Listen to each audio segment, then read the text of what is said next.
ஆப்கே அதாலத்தில் பாகேஷ்வர் தாமின் தலைவர் தீரேந்திர கிருஷ்ண சாஸ்திரி மேல் உள்ள குற்றச்சாட்டு, இவர் பப்ளிசிட்டிக்காக ஸ்டண்ட் எல்லாம் செய்வாராம்.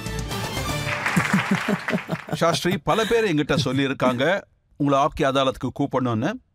சோஷியல் மீடியாவில் நாங்கள் உங்களை பற்றி நிறையவே கவனிச்சிருக்கோம். உங்களுக்கு 40 லட்சம் ஃபாலோவர்ஸ் இருக்காங்க. உங்களை பற்றி வீடியோஸாக பல பேர் அனுப்பியிருக்காங்க. நீங்கள் ரோடில் நடக்க ஆரம்பித்தா 4 பக்கமும் க்ரௌடு சேருதான். ஒரு வீடியோவை இவங்க எல்லாருக்குமே நான் காட்டுறதுக்கு ஆசைப்பட்றேன். உங்கள் மக்கள் தான் அதை அனுப்பியிருக்காங்க.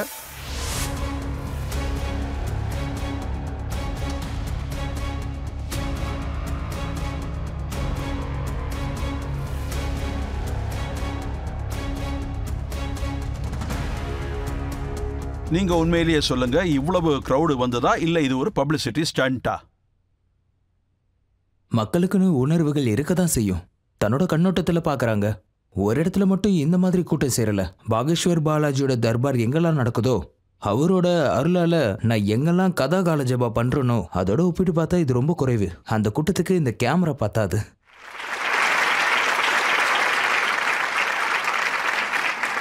ஆனா 26 வயசுல இவ்வளவு சர்ச்சைகள், இவ்வளவு பப்ளிசிட்டி, அப்படி உங்ககிட்ட என்ன இருக்கு? குரு சக்திசாலினா சிஷ்யம் பலசாலி தானே. நிறைய பேர் சொல்லுவாங்க கடவுள் சிவபெருமான் கிடையாது, கடவுளே கிடையாதுன்னு சொல்லுவாங்க. என்னோட கண்ணோட்டத்துல ஒரு சின்ன கிராமம், அதாவது மத்திய பிரதேசத்துல இருக்கிற ஒரு சின்ன கிராமத்துல இருந்து, கடாங்கிறது ஒரு சின்ன கிராமம், கடா கிராமத்துல வாழ்ந்த ஒரு சின்ன பாலகன் தீரேந்திர கிருஷ்ணன் இன்னைக்கு எவ்வளவு தூரம் அவனால வர முடியும்னா, பாலாஜியோட கிருபையால இவ்வளவு தூரம் வர முடியும்னா, அப்போ எல்லா மக்களாலையும் நிச்சயமா வர முடியும். இவ்வளவு தூரம் எப்படி நீங்க வந்தீங்கன்னு சொல்ல மாட்டேங்கிறீங்க. உங்களை யாரெல்லாம் ஃபாலோ பண்றாங்களோ, உங்களை பத்தி நிறைய விஷயங்கள் சொல்றாங்களோ, இதெல்லாம் ஏன் சொல்றாங்க? உங்ககிட்ட என்ன இருக்கு? பாகேஷ்வர் பாலாஜியோடைய அருள் எல்லாருக்குமே உண்டு. உங்களால ஜெயிக்க முடியாதுன்னு முதல்லயே சொல்லிட்டீங்கன்னு வைங்களேன். இப்பவே நான் உங்களுக்கு தெளிவுபடுத்திடுறேன். சரி, உங்க பேரை பாருங்க. உங்க பேர் ரஜத் சர்மா. ஆனா நான் என்ன சொல்லுவேன், இரக்கம் உள்ளவர்னு. ஏன்னா பெரியவங்க பேரை சொல்ல மாட்டேன். நீங்க என்ன தப்பா எடுத்துக்கலன்னா உங்களை இரக்கம் உள்ளவர்னு தான் சொல்லுவேன். சரிங்களா? என்ன வேணும்னாலும் சொல்லுங்க. சொல்ல போனா இன்னைக்கு நான் விருந்தாளியா வந்ததுனால இது என்னோட அதிகாரமாகும். அதனால இரக்கம் உள்ளவரே, என் மேல, ஏன் எல்லாரும் மேலேயும் பாகேஷ்வர் பாலாஜியோடைய அருள் இருக்கு. நான் என்னோட குருதேவரோட காலை பிடிச்சி நான் அவருக்காக நிறைய சேவை செஞ்சிருக்கேன். அது மூலமா இந்த ரிஷி முனிவர்களோட சேவை விதிலாம் இருக்குல்ல, எனக்கு கிடைச்சிருக்கு. அதை வேணும்னா நீங்க சக்தின்னு சொல்லலாம். அதை வச்சு நான் இந்த உலகத்துல பல பேருக்கு உதவி செய்யறேன், நல்லது செஞ்சிட்டு இருக்கேன். நம்மள நாடி வராங்க, பாகேஷ்வருக்கு நீங்க வந்து பாருங்க, நல்லதே நடக்கும். இந்த விஷயத்த நம்ம நம்பிக்கைன்னு சொல்லி. என்ன பொறுத்தவரை நீங்க எப்ப இந்த சன்ஸ்கார் டிவில வர ஆரம்பிச்சீங்களோ, மக்கள் உங்க ஸ்பீச்சை கேட்டிருக்காங்க. அதுக்கப்புறம் தான் பப்ளிசிட்டி ரொம்ப வேகமா போச்சு. அதை நீங்க ஒரு வாத்தியம்னு கூட சொல்லலாம். அது ஒரு விதமான சாதனம். பல தலைமுறைகளா இது நடக்குது. எங்க தாத்தாவும் உட்காந்துட்டு இருந்தாரு. 11 வயசுல இருந்து நானும் இருக்கதா செய்யறேன். ஆனா உங்களுக்கு இன்னைக்கு தான் தெரியற. இப்ப இதுல எனக்கு தெரிஞ்சு என்னோட தவறு எதுவும் இல்லைன்னு தான் நான் சொல்லுவேன். பாக்குறவங்களோட தவறு என்ன, அவங்க லேட்டா பாத்திருக்காங்க. ஆனா நான் குரு அருளால முதல்ல இருந்தே இருக்கேன். உங்களை ரொம்ப சீக்கிரம் பார்த்துட்டாங்கன்னு நினைக்கிறேன். ஏன்னா உங்களுக்கு ரொம்ப சின்ன வயசு.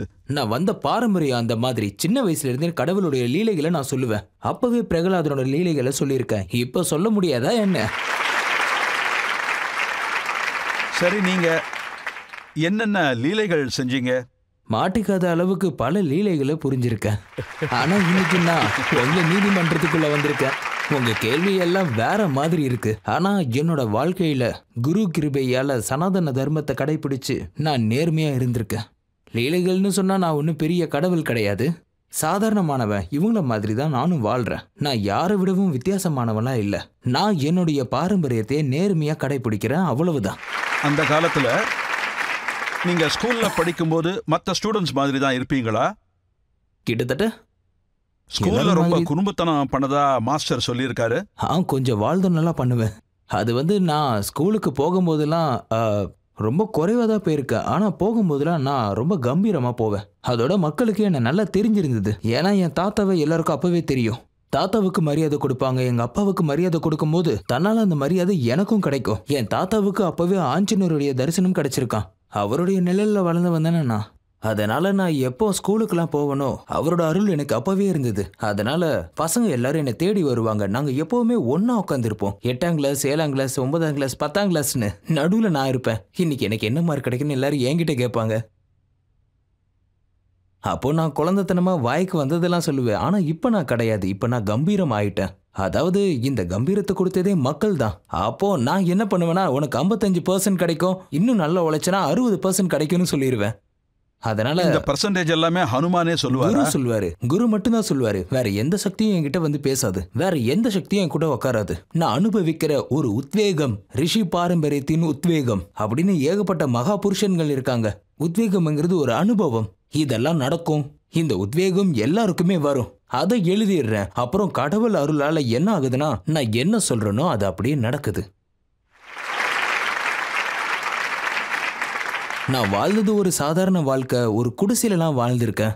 சின்ன குடிசை. அதுல எங்க அப்பா இருந்திருக்காங்க, எங்க அம்மா இருந்தாங்க, என் பெரிய தங்கை, சின்ன தங்கைன்னு இருந்தாங்க.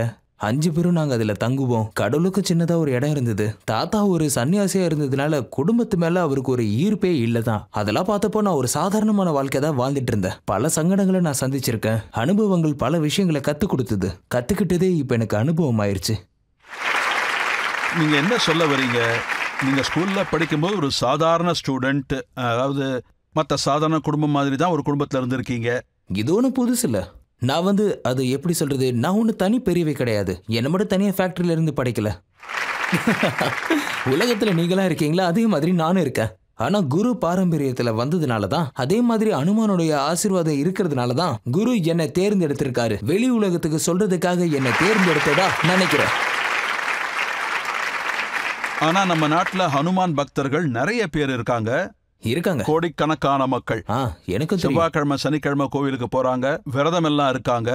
ஆனா அனுமான் ஏன் உங்களை பிடிச்சாரு? ஓவரா பக்தியை காமிச்சிடணும் என்னவோ. என் மேல அதிகமா அன்பு வந்திருக்கலாம். ஆனா கோடிக்கணக்கான மக்களுக்கு நடுவுல லட்சக்கணக்கான பக்தர்கள் இருக்காங்க. ஆனா எல்லாரும் தங்களுக்காக தான் எல்லாமே கேட்டிருப்பாங்க. ஆனா நான் அந்த உலகத்துக்காக கேட்டிருந்தேன்.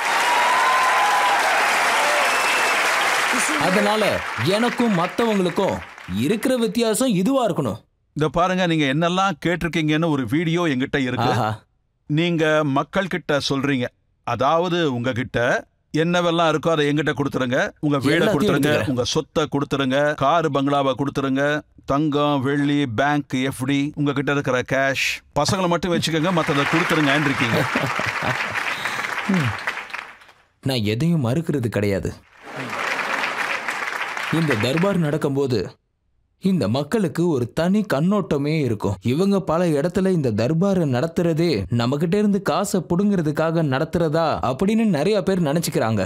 நாங்க தர்பார்ல மைக்கிலேயே சொல்றோம், நீங்க எங்க கிட்ட எது கொடுக்க வேணாம், கடவுள் எனக்கு எல்லாமே கொடுத்திருக்காரு, உங்க பொருள் உங்ககிட்டயே இருக்கட்டும். ஆனா நீங்க ஒரு சிஷ்யனா உள்ள வந்து என்ன ஒரு குருவா நீங்க ஏத்துக்கிறீங்க. குருன்னு நினைச்சு நீங்க கொடுக்கறத நான் வாங்காம இருக்க மாட்டேன். அப்படியே இந்த இந்தியா ஹவுஸ் டிவியை என் பேர்ல மாத்திட்டீங்கன்னா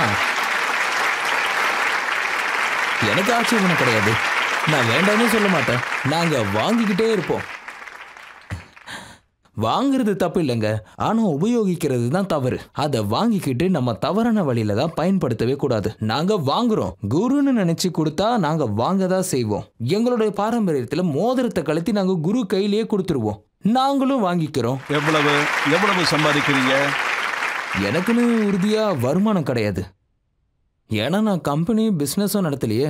வரவங்க கொடுத்துட்டு போறாங்க. கோடிக்கணக்கான மக்களுடைய அன்பு இருக்கு, லட்சக்கணக்கானவங்களோட ஆசீர்வாதம் இருக்கு, ஆயிரக்கணக்கான சாதுக்களின் ஆசீர்வாதம். கணக்கு எழுதி வச்சிருப்பீங்கல்ல, எவ்வளவு பைசா? சனாதனத்துக்கு தகுந்த வருமானம் நீங்களே பாத்துக்கோங்க.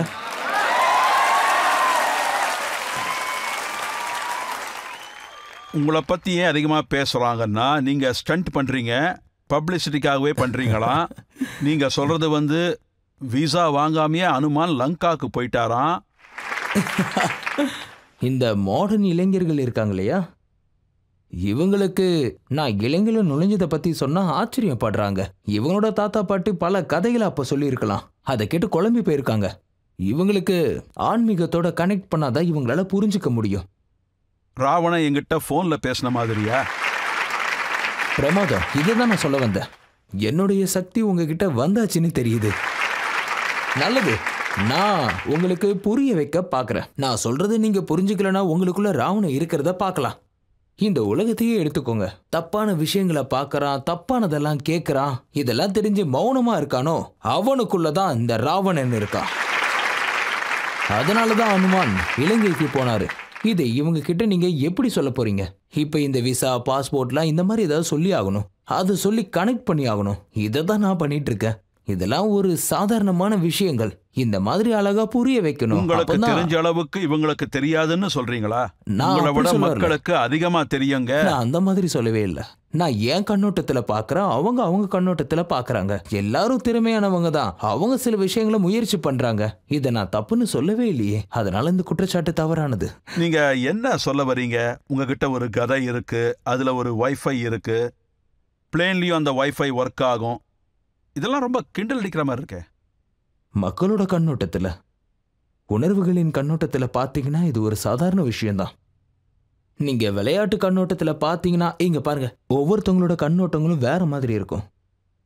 நீங்களே பாருங்க, கூட்டத்துல வெறும் கடவுளுடைய லீலைகளை பத்தி தான் சொல்லுவாங்க. ஆனா நான் மகாபாரதத்தோட கதையை சொல்வேனே, ஒவ்வொருத்தவங்களோட கண்ணோட்டமும் வேற மாதிரி. அதை கிண்டலா பார்க்க கூடாது. நம்ம கடவுள்களோட கதைகளை நீங்க கேட்கணும். நம்மளோட முன்னோர்கள் இருக்காங்க இல்லையா, அவங்களோட பாரம்பரியத்தை தெரிஞ்சுக்கணும். கிட்ட இருந்து நீங்க இந்த விஷயங்களை தெரிஞ்சுக்கிட்டீங்கன்னா, அம்மா அப்பா சொல்ற பேச்சை நீங்க கேட்டீங்கன்னா, அந்த பையன் என்னைக்கும் தப்பு பண்ண மாட்டான், பிரபலமா வருவான். சாஸ்திரி சார், நீங்க சொல்றத பார்த்தா பார்வை இல்லாதவங்க ஊர்ல கண்ணாடி விற்கிற மாதிரி இருக்கு. அந்த மாதிரியான உணர்வு என்கிட்ட இல்லை. என்னுடைய உணர்வுகளை நான் தேர்ந்தெடுக்கிறேன். நான் வெறும் மை ஃபேம்னு சொல்றது கிடையாது, அதோட மகத்துவத்தை சொல்றேன். என்னை தேடி தர்பாருக்கு வரவங்க கிட்ட நான் வாழ்க்கையின் மகத்துவத்தை எடுத்து சொல்றேன். அப்போ என்ன ஆகுதுன்னா, நாத்திகன் உள்ள வருவான். கிண்டல் பண்றதுக்கு யாரெல்லாம் உள்ள வராங்களோ அவங்களும் கடவுளை நம்ப ஆரம்பிச்சிடுறாங்க. இங்க பாருங்க, நீங்க அப்பாவி மக்களுக்கு புரிய வைக்கணும். நான் கிண்டலுக்கு தான் சொல்றேன். இது ஒரு நானும் விளையாட்டு தான். விளையாடுவேனே. இதை எதுக்காக நீங்க நான் ஜாலியா பேசுவேன்னு உங்ககிட்டயே சொல்லியிருக்கேன். பல தடவை சொல்லியிருக்கேன். நான் ஜாலியா பேசுறத சீரியஸா எடுத்துக்கிறீங்கன்னா அது உங்களோட தப்பு. சரி, அப்ப நீங்க டிக்கெட் வாங்காம ட்ரெயின்ல மாட்டிக்கிட்டீங்களே, அதை பத்தி நான் சொல்லவா? கண்டிப்பா சொல்லுங்க.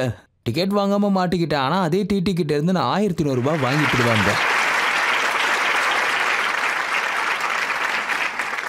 எந்த டிடிஆர் கிட்ட இருந்து பணத்தை வாங்கணும் அவங்கிட்டயே குருவோட மகிமையை சொல்லி அவன் அப்பா பேரை சொல்லி வாங்கிட்டு வந்தேன். இந்த மாதிரி பேசி பெரிய லீலைகளை நீங்க செஞ்ச மாதிரியே காட்டிக்கிறீங்க. அனுமாரோட அருள் இருக்குன்னு சொல்றீங்க, எதிர்காலத்தை கணிச்சு சொல்லுவேன்னு சொல்றீங்க. அப்பாவி மக்கள் பாவம் ஏமாந்து போறாங்க. நான் லீலைகள் புரிவேன்னு எல்லார்கிட்டையும் சொன்னதே கிடையாது. உங்க நீதிமன்றத்திலே சொல்ற, நான் எந்த லீலையும் செய்ததே இல்லை. நான் கடவுளும் கிடையாது, நான் மகாத்மாவும் கிடையாது. நான் ஒரு சாதாரண மனுஷன். என்னோட முன்னோர்கள் எனக்கு கொடுத்த ஞானத்தை வச்சுதான் மக்கள் முன்னாடி நான் பேசிக்கிட்டே இருக்கேன். மகரிஷி வால்மீகியோட கதைகள்லாம் சொல்லி தான் மக்கள் கிட்ட பேசிக்கிட்டு இருக்கேன். அதனாலதான் மக்கள் என்ன மதிக்கிறாங்க. என்னுடைய கதைகள் கேட்டு மக்கள் ஆன்மீகத்தை தேடி வராங்கன்னா அது அதிசயம்னு சொல்லிக்கலாம். இல்ல உங்க மனசுக்கு என்ன படுதோ அதை நீங்க அந்த மாதிரி எடுத்துக்கலாம். ஆனா நம்ம நாட்டுல பல மக்கள் இருக்காங்க, ஏழையா இருக்காங்க, கஷ்டப்படுறாங்க, நோய்வாய்ப்பட்டு தவிக்கிறாங்க, டாக்டர் மேல ஹாஸ்பிட்டல் மேல உள்ள நம்பிக்கையை இழக்கிறாங்க. அவங்க உங்களை தேடி வராங்க. இங்க அதுக்கான குணம் கிடைக்கும்னு நினைக்கிறாங்க. சில குழந்தைக்கு பேச வராது, சில குழந்தைக்கு நடக்க வராது. அவங்க நம்பிக்கையோட உங்களை தேடி வர்றதா நானும் கேள்விப்பட்டேன். கண்டிப்பா உங்களை தேடி வந்தா ஒரு நல்ல வழி கிடைக்கும்னு நினைக்கிறாங்க. அவங்களுக்கு தான் கிடைக்குது. வரவங்க எல்லாருமே நம்பிக்கையோட வராங்க. வாழ்க்கையில அவங்களுக்கு பல பிரச்சனைகள் இருக்க, டாக்டர் மேல இருக்கிற நம்பிக்கையை இழக்கிறாங்க. இல்ல வேற எங்கேயாவது ஏமாந்தோ வந்திருக்கலாம். அவங்களுக்கு எல்லாம் கிடைக்குதுன்னு நான் சொல்ல மாட்டேன். ஆனா என் தர்பாரை தேடி வரவங்க யாரும் திரும்பி ஏமாந்து போக மாட்டாங்க. என்கிட்ட வந்துட்டு போறதுனால அவங்க சந்தோஷமா இருக்காங்க. ஒரு நம்பிக்கையோட அவங்க திரும்பி போறாங்கன்னா அதுல என்ன தவறு இருக்கு அதை சொல்லுங்க. காசு கொடுக்க வேணாம், தட்சிணை கொடுக்க வேணாம், எதுவும் பண்ணாம அனுமான் கூட அவங்க சேர்றாங்கன்னா, அதுவும் கடவுள் கூட அவங்க சேர்றாங்கன்னா, 4 நாள்ல நீ சாக போறன்னு டாக்டர் சொல்லி அவங்க என்ன தேடி இங்க வராங்கன்னா, நம்பிக்கையோட பாகேஸ்வர தாம் வந்த உடனே வாழ்க்கையில அவங்களுக்கு ஒரு தனி நம்பிக்கையே வளருது. அந்த சந்தோஷம் அவங்க முகத்துல தெரியுதுன்னா அதை ஏன் நீங்க தப்பா பாக்குறீங்க? அப்படிலாம் இல்ல. வாகேஸ்வர தாம் வந்தா மக்கள் குணமாகறாங்கன்னா அப்ப நீங்க எதுக்காக கேன்சர் ஹாஸ்பிட்டல் கட்டிக்கிட்டு இருக்கீங்க? இதை தான் நான் சொல்றேன். மருந்து ஆசீர்வாதம் ரெண்டும் தேவை. நான் ஒன்னும் டாக்டருக்கு எதிரா இல்லையே. நானும் நான் கேட்ட அவங்கள உடனே நீங்க மருந்துன்னு ஆட் பண்ணிட்டீங்க. இல்ல, பாகேஷ்வர் தாம்ல ஹாஸ்பிட்டலே இருக்கு, அதுவும் கோவிலுக்கு எதிரேவே இருக்கு. அங்க கிராம பஞ்சாயத்து ஆபீஸும் இருக்கு. அங்க ஆயுர்வேதிக் மருந்தும் உங்களுக்கு கிடைக்கும். மருந்து வாங்கி சாப்பிடுங்க. குணமாகலையா நேரா தர்பாருக்குள்ள வந்து என் முன்னாடி நில்லுங்க. அங்க கோவில் இருக்கு. ரெண்டு வேலை செஞ்சதுன்னா நல்லது தானே. இத நான் சொல்லுங்க, டாக்டரே சொல்றாரு. ட்ரீட்மெண்ட் கொடுப்பாரு. குணமாகலன்னா என்ன சொல்றாரு? உங்க கடவுள் மேல நம்பிக்கையை வைங்கன்னு தானே சொல்றாரு. இன்னொரு விஷயம், எந்த இடத்துல நீங்க இருக்கீங்களோ அங்க பல பேர் இருக்காங்க.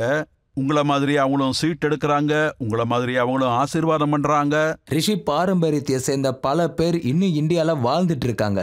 அதிகம்னு சொல்ல முடியாது, ஆனா ஏகப்பட்ட பேர் இருக்க தான் செய்யறாங்க. எங்க இலக்கால மட்டும் இல்ல, எல்லா இடத்துலயும் இருக்காங்க. கடவுளுடைய அருளால எங்க இடத்துல எங்க தர்பார் தான் இருக்கு, அதுவும் கொஞ்சம் பெருசாவே இருக்கு.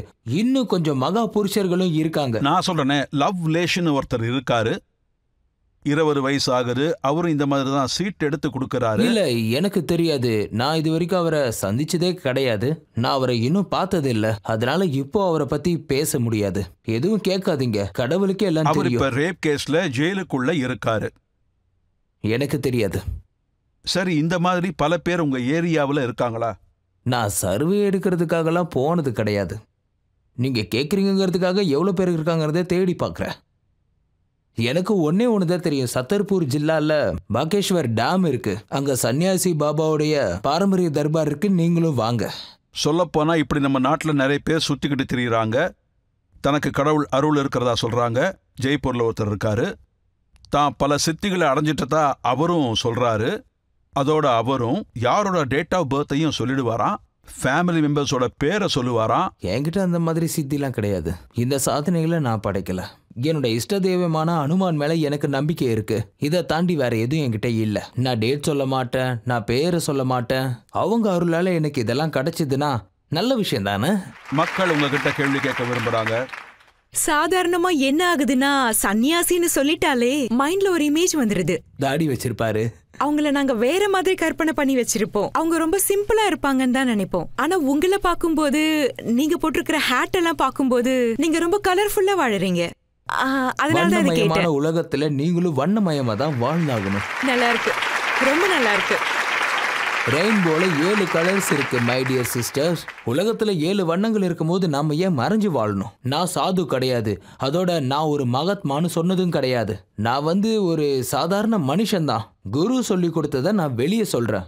நானும் உங்களை மாதிரி ஒருத்தன் தான். என்னோட சர்நேம் என்னன்னு கேட்டாங்கன்னா ஒரு பிராமண குடும்பத்தை சேர்ந்தவன் தான் சொல்லுவேன். அதனால பிராமணர்கள் போடுற உடையை தான் நான் போட்டுக்கிட்டு இருக்கேன். என் குருவை நான் வணங்குறதுனால அவர் போடுற காலனி மாதிரியே நானும் வாங்கி போட்டுக்கிட்டு இருக்கேன். இந்த தொப்பியை ஒருத்தர் கொடுத்தாரு, அதை நான் போட்டுக்கிட்டேன். நீங்களும் அன்பது கொடுத்தா அதையும் நான் போட்டுப்பேன். நீங்க விருப்பப்படுற ட்ரெஸ் கொடுத்தா கூட அதை நான் போட்டுக்க தயாரா இருக்கேன். ஒரு வெப்சைட்ல வந்தது, இந்த தொப்பி நீங்க போட்டுக்கிறீங்க இல்லையா, இந்த தொப்பி போட்டு விடுறவங்க கிட்ட நீங்க குரு தட்சணை வாங்கிப்பீங்களாமே. உங்களுக்கு ட்ரெஸ் எல்லாம் கொடுக்கறாங்க இல்லையா, உங்ககிட்ட ட்ரெஸ் கொடுக்கறவங்க கிட்டயும் அந்த மாதிரி ஆள் கிடைக்கல, அவனை தான் தேடிக்கிட்டு இருக்கேன்.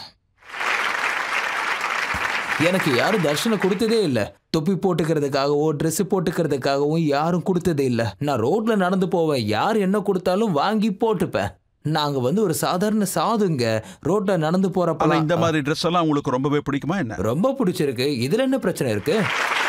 என் ட்ரெஸ் உங்களுக்கு பிடிக்கலன்னா நீங்க வேற ட்ரெஸ் போட்டுக்கோங்க. ஒரு கவிஞன் சொல்லி இருக்கான், இந்த பரம்பரை பணக்காரங்க தான் தன்னோட அடையாளத்தை காட்டுவாங்க, உங்களோட உடையும் உங்களுடைய பணக்கார தன்மையை காட்டுது.